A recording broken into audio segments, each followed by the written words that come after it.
प्राध्यापक अशोक निवृत्तीराव बंडगर यांचा सेवापूर्ती गौरव सोहळा 1 मे रोजी श्री महादेव माध्यमिक व उच्च माध्यमिक विद्यालय धनेगाव येथे आयोजित करण्यात आला होता।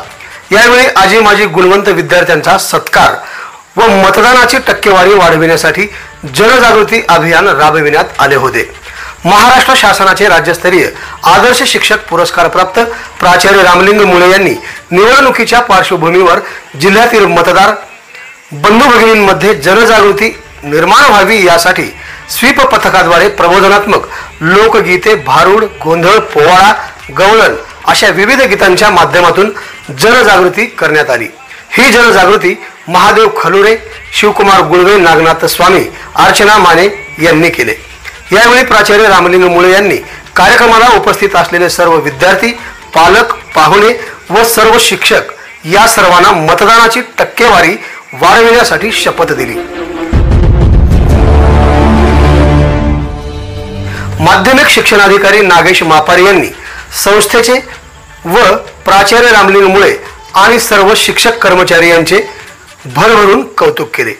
शाळेने राबविलेल्या माता पिता योजना, मतदान जनजागृती, विज्ञान प्रयोग, क्रिकेट स्पर्धा, मुख्यमंत्री माझी शाळा, सुंदर शाळा उपक्रम, शाळेचा वाढता आलेख, 10वी 12वी निकाल स्पर्धा, परीक्षेची तयारी, शिष्यवृत्ती, NMMS परीक्षेतील गुणवंत विद्यार्थी व आजी माजी गुणवंत विद्यार्थी या शाळेने राष्ट्रीय व आंतरराष्ट्रीय क्षेत्रात मिळविलेले मोठे यश अशा विविध स्तुत्य उपक्रमांमुळे ही संस्था व शाळा जिल्ह्यात कौतुकास्पद आहे। तसेच संस्थेचे अध्यक्ष अनिल मुळे व संस्थेचे सचिव प्राध्यापिका डॉक्टर सुनीता चवळे यांनी आपल्या मनोगतातून शाळेची गुणवत्ता व प्रगती वाढलेली पाहून शाळेचे प्राचार्य रामलिंग मुळे व सर्व कर्मचारी यांचे कौतुक केले। एक नजर टाकूया या कार्यक्रमावरती। मे दिवशी आपल्या जिल्ह्यामध्ये सार्वत्रिक लोकसभेची निवडणूक होत आहे। या कार्यक्रमानिमित्त मतदानाची टक्केवारी वाढावी असा आपल्या जिल्ह्याचे कर्तव्यदक्ष जिल्हाधिकारी गुगे मॅडम व आपल्या जिल्ह्याचे शिक्षणाधिकारी मापारी साहेब यांच्या आदेशान्वये आपण हा कार्यक्रम ठेवलेला आहे। या कार्यक्रमासाठी खास अहमदपूर चाकूर मतदारसंघातले कला पथक खलुरे सर, स्वामी सर, गुळवे मॅडम सर्व सार्वत्रिक निवडणूक 2024 मध्ये होणाऱ्या निवडणूक देशातील सर्वात मोठ्या लोकशाही महोत्सवात आम्ही सहभागी होऊ व मतदान करू। आम्ही आमच्या मतदानाच्या अधिकाराचा वापर करून आपल्या देशाचं सरकार बनविण्यात महत्वाची भूमिका बजावू। आमच्या सोबत परिवारास मित्रांना व शेजाऱ्यांना मतदानाचा अधिकार वापरण्यासाठी प्रेरित करू। आम्ही संकल्प करतो की दिनांक 7 मे 2024 रोजी आम्ही सगळे मतदान करू। एवढं।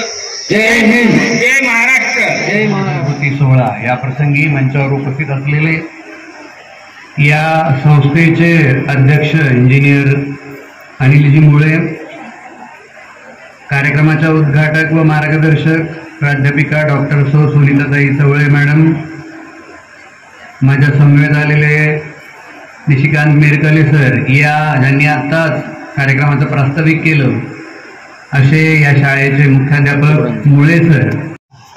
द्वितीय क्रमांक आलेल्या पुरस्काराचं जे स्वरूप आहे ते आता सरांनी सांगितलेलं आहे। मोमेंटो आणि 2 लाख रुपयाचं बक्षीस आहे।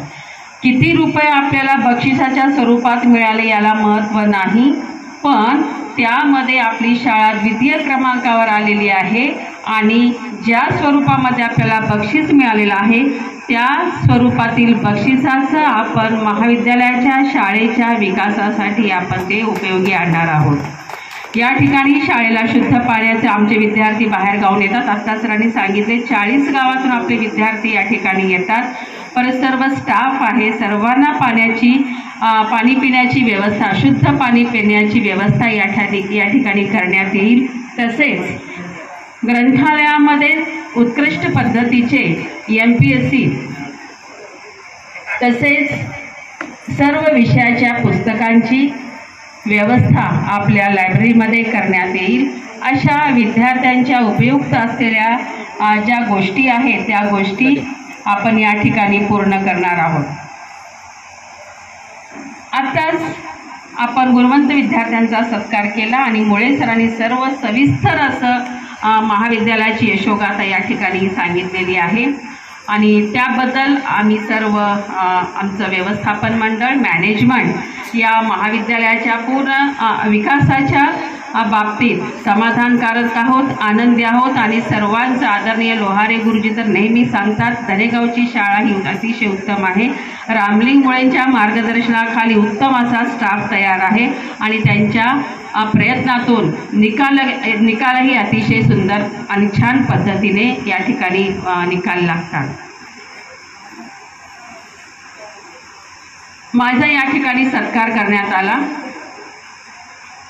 महाराष्ट्र राष्ट्रभाषा सभा पुणे औरंगाबाद विभागात माझा अध्यक्ष म्हणून निवड झालेली आहे।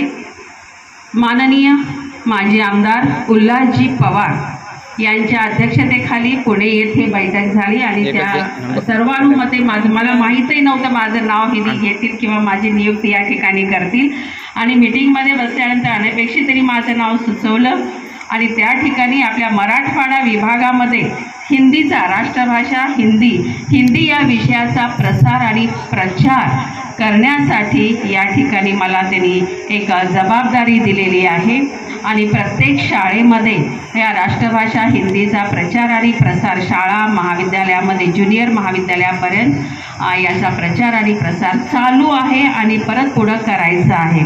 तर ही जबाबदारी आदरणीय उल्हासजी पवार यांनी माझ्यावर दिलेली आहे आणि ती मी प्रामाणिकपणे आणि उत्कृष्टपणे मी ते करण्यास तयार झाले। सर्वांनी माझं त्या ठिकाणी अभिनंदन। अनपेक्षित होतं, मला वाटलं देखील नाही, पण त्या सर्वानुमते माझं नाव त्या ठिकाणी सुचवण्यात आलं। या ठिकाणी बंडगर कुटुंबातील सर्वजण उपस्थित आहेत। त्यांचे जावई डॉक्टर या ठिकाणी उपस्थित आहेत, ते मुंबईवरून आलेले आहेत। विविध क्षेत्रात काम करणारे त्यांचे बंधू संस्थाचालक आहेत, तसेच विधिज्ञ आहेत, तसेच शेतकरी कुटुंबामध्ये काम करणारे आहेत आणि सर प्राध्यापक आहेत। त्यांच्या अर्धांगिनी ह्या शिक्षिका आहेत। मुलगा डॉक्टर आहे, मुलगी डॉक्टर आहे आणि ती MPच्या तयारीसाठी दिल्ली येथे आहे। अशा उत्कृष्ट अशा कुटुंबामध्ये सरांनी आईवडिलांच्या पोटी जन्म घेतला आणि त्यांच्या कुटुंबामध्ये सर परवा मला पत्रिका द्यायला आले, एकदम समाधानी। मॅडम 30 वर्ष सर्व्हिस कशी झाली? अतिशय चांगल्या पद्धतीने आमची नोकरी या ठिकाणी झाली। आदरणीय रामलिंग मुळेंच्या मार्गदर्शनाखाली, तुमच्या सर्वांच्या छत्राखाली, आदरणीय लोहारे गुरुजींच्या छत्राखाली आम्ही या ठिकाणी प्रामाणिकपणे आदर्शाचं आम्ही काम केलं। हे सरांचं मनापासून जे बोलणं होतं ते आम्हाला अपेक्षित आहे। आमचे सर्व कर्मचारी अतिशय मनापासून काम करतात, जी जबाबदारी दिलेली आहे ती पूर्णपणे करतात, याचा अभिमान आम्हाला आहे। आमचे सर्व कर्मचारी चांगले आहेत। कोणतंही काम, शैक्षणिक काम असू द्या आणि कोणत्याही परीक्षेचं काम असू द्या, ते मनापासून करतात आणि या ठिकाणी 30 वर्षाच्या सेवेनंतर आजचा जो हा शेवटचा दिवस आहे, सर अतिशय चांगल्या पद्धतीने आमच्या सर्वांमध्ये राहिले आणि चांगलं काम केले, चांगला कार्यकाळ त्यांनी या शाळेमध्ये 30 वर्ष घालवला। त्याबद्दल मी सरांना मनपूर्वक त्यांचं अभिनंदन करते आणि त्यांना शुभेच्छा देते। तसेच त्यांच्या भावी आयुष्यासाठी त्यांचं पुढील संपूर्ण आयुष्य सुखाचं, समाधानाचं, आनंदाचं, भरभराटीचं, उत्कर्षाचं जावो अशी सदिच्छा व्यक्त करून या ठिकाणी थांबते। जय हिंद, जय भारत।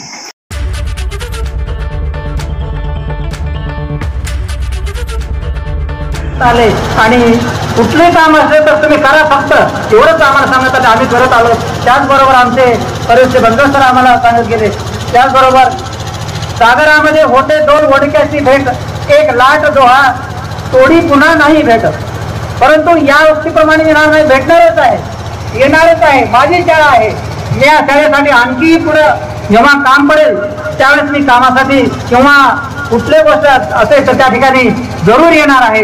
तसेच पूर्ण स्टाफने मला प्रेम दिलं, सहकार्य केलं, ते मी केव्हाही विसरू शकत नाही. माझा काळ हा चांगल्या प्रकारे गेला आणि कसा गेला हे पण कळलं नाही. त्याचप्रमाणे अध्यापनाचं कार्य करत असताना इलेक्ट्रॉनिक्सचे पेपरचं ते काम करत असताना सुरुवातीला परीक्षक म्हणून लागलो आणि ते गायकवाडचं उदयगिरी कॉलेजचे गायकवाड सरांचे पेपर आले आणि डिस्प्यूट झालेले, इलेक्शनमध्ये हारलेले होते आणि सर सांगितले, सर तुम्ही उदगीरला या आणि माझे पेपर तपासेल. सर मला नवीन आहे, मला काही येत नाही. तर सर काय म्हटलं, मी शिकवतो. त्यावेळेस पेपर तपासणीचं काम केलं, उत्कृष्ट पेपर तपासले. त्यानंतर त्यात मी परीक्षक, नियामक, मॉडेरेटर, चीफ मॉडेरेटर, पेपर सेटर आणि शेवटचा पेपर सेटरचा मी चेअरमन म्हणून देखील काम केलं. हे काम कोणामुळे करतं? माझ्या संस्थेने किंवा माझ्या सेक्रेटरीने किंवा मुळे सरांनी मला केव्हाही म्हटलं ते तुम्ही काम चांगल्या प्रकारे करा, जेणेकरून आपल्या कॉलेजला किंवा आपल्याला तलम लागणार नाही, अशा प्रकारे आम्ही काम केलेलं आहे.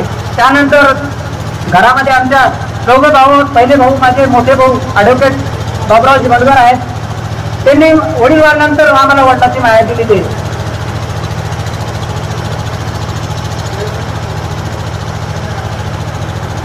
त्याचबरोबर एक माझा मुलगी डॉक्टर आहे, मुलगी जावाई डॉक्टर आहेत. ती सर्वांच्या त्या स्टाफच्या सर्वांच्या ऋणामध्ये राहील आणि त्याचबरोबर आनंद पण आहे आणि दुःख पण आहे.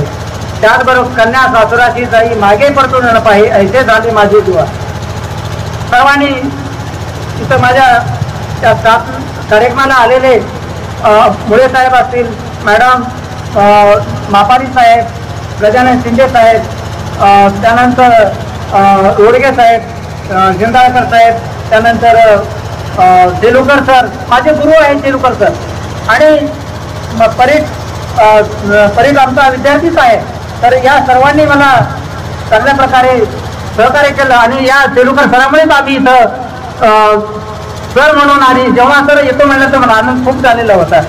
त्यानंतर कुमारजी पाटील, कोंडीकराव बिरादार, बंकट गोनी आहे, सर्वांनी माझा यथोचित सत्कार केला. त्याचबरोबर आम्ही दोघांनी नवरा बायकोनी इथं शिक्षणाचं जवळजवळ 30 वर्ष झालं आम्ही दोघांनी इथं काम केलेलं आहे.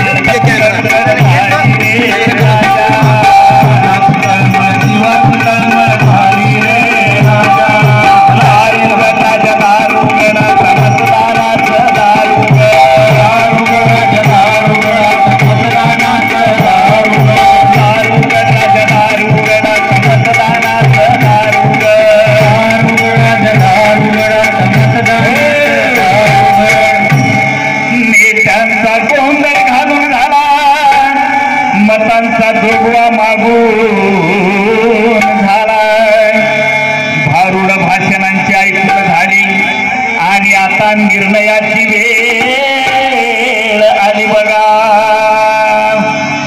निर्णय हा आहे की आपल्याला विकास साधायचा आहे, बरोबर आहे. आणि मग विकास साधायचा असेल तर त्याला माध्यम म्हणजे मतदान केलं पाहिजे, बरोबर आहे. बहुमताने ज्या वेळेला एखादा लोकप्रतिनिधी आपण निवडून देऊ त्यावेळेला आपल्या विभागाचा, आपल्या भागाचा, गावाचा, तालुक्याचा, जिल्ह्याचा असेल आपल्याला विकास साधता येतो.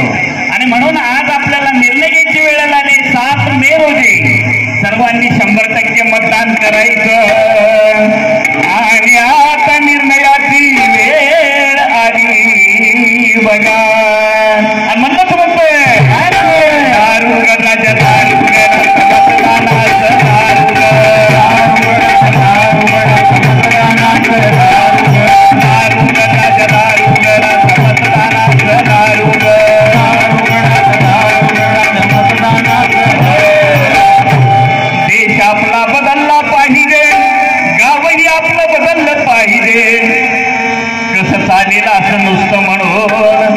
मतदान न करता घरातच बसून. हो बदललं पाहिजे म्हणजे नेमकं काय झालं? आपल्याला याच्यामध्ये परिवर्तन घडलं पाहिजे सर. आपली जी अवस्था आहे, जी परिस्थिती आहे, त्यामध्ये आपला बदल झाला पाहिजे. शैक्षणिक, व्यावहारिक, सामाजिक आपल्यामध्ये खूप बदल झाला पाहिजे. आणि म्हणूनच देशामध्ये बदल झाला पाहिजे आणि आपल्या गावामध्ये सुद्धा बदल झाला पाहिजे. आणि अशा गप्पा नुसतं 5 जण एका ठिकाणी बसून नुसत्या गप्पा मारून जमणार नाही. तर त्यासाठी काय करावं लागेल सर? करावं लागेल. येणाऱ्या 7 मे रोजी आपण आपल्या मतदानाचा हक्क बजावलाच पाहिजे. कसं चालेल असं नुसतं म्हणून मतदान न करता घरातच बसून. आणि म्हणूनच म्हणतोय दारू गटाच्या दारू मतदानाचं दारू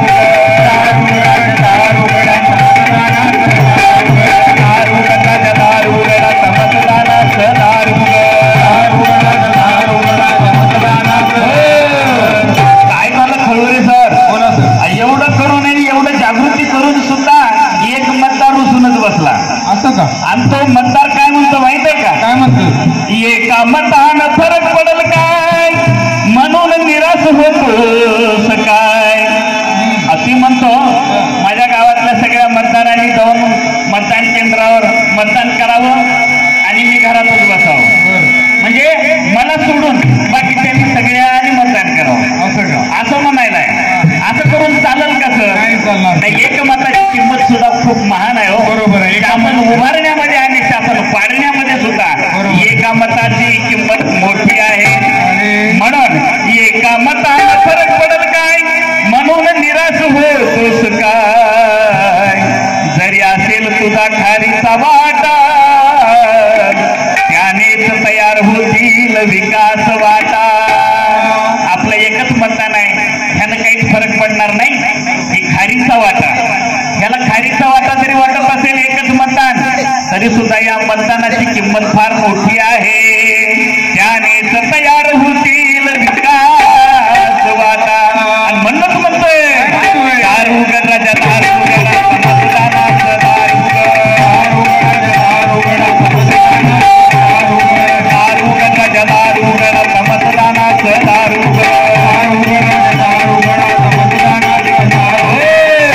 काय झालं बघा, एवढं सांगितल्यानंतर मतदारांमध्ये फरक पडला. जनजागृती झाली. हो. आणि इथं जमलेल्या सगळ्या मतदारांना असं वाटलं येणाऱ्या 7 मे रोजी आपण मतदानाचं दार उघडायचं. बरोबर. आणि ती पण थोडस नाही 100% उघडायचं असं ठरवलं. धनेगावमधून 100% मतदान. 100% मतदान झालंच म्हणून समजा. आणि ते महादेव विद्यालयामध्ये जनजागृती झाल्यामुळे धनेगाव ते 100% मतदान होतं. एवढं मोठं परिवर्तन झालं सर. बरोबर. आणि म्हणून तो मतदार राजा काय म्हणतो बघा, काय म्हणतो? राजानं मतदानाचं दार बघा उघडलं, दान स्वीपच्या परडीत पडलं. आणि हे जे घडलं ते छानच घडलं. शासन गोंधळाचं भविष्य बघा उघडलं. आणि म्हणूनच म्हणतोय दारू गटाच्या दारू मतदानाचं दारू गटाच्या दारू गडाचं मतदानाचं दारू मनाची तळमळ जीवाची तडफड झाली रे राजा. मनाची तळमळ जीवाची तडफड झाली रे राजा. दारू गडाच्या दारू गडाचं मतदानाचं दारू